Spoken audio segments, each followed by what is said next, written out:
સુરતમાં ઠગાઈની વધી રહેલી ઘટનાઓ વચ્ચે લિંબાયતમાં કારખાનામાં કામ કરતા વિશ્વાસુ કારીગરોને જ માલિક સાથે કરોડોની ઉચાપાત કરી હોવાની બનાવ પોલીસ મથકે નોંધાતા પોલીસે બંને કારીગરોની ધરપકડ કરી છે।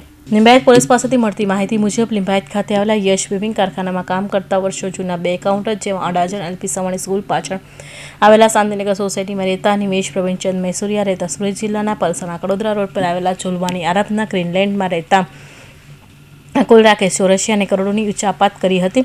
વર્ષોથી કામ કરતા બે કારીગરોને 1 કરોડ 37 લાખના કાપડ બારોબાર વેચી માર્યું હતું। તે કારખાનાના માલિક રૂપિયાની ઉઘરાણી કરતા બંને એકાઉન્ટરને દવા ઝેરીપી આપઘાતની ચીમકી ઉચ્ચારી કેસમાં ફસાવવાની ધમકી આપી હતી, જે કે આખા વર્ષોની કામ કરતા બંને એકાઉન્ટર વિરુદ્ધ કારખાનાના માલિક લિંબાયત પોલીસ મથકમાં ફરિયાદ નોંધાવતા પોલીસે બંને ઠગો નિમેશ મૈસુરિયા અને અતુલ ચોરસિયાની ધરપકડ કરી તેઓ વિરુદ્ધ કાયદેસરની કાર્યવાહી હાથ ધરી હતી।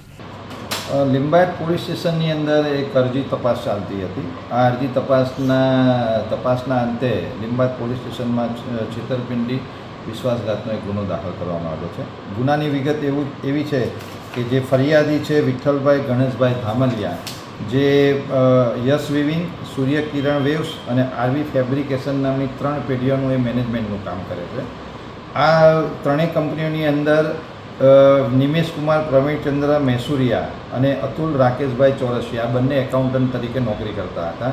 આ બંને એકાઉન્ટન્ટે કંપનીના ધ્યાન બહાર કુલ 5,966 ટાંકા કપડું કંપનીને જાણમાં રાખ્યા વગર બારોબાર એ લોકોએ વેચી નાખેલું હતું, જેની બજાર કિંમત જોતાં 1,41,000 1 કરોડ 41,85,000 જેટલી કિંમત થાય છે।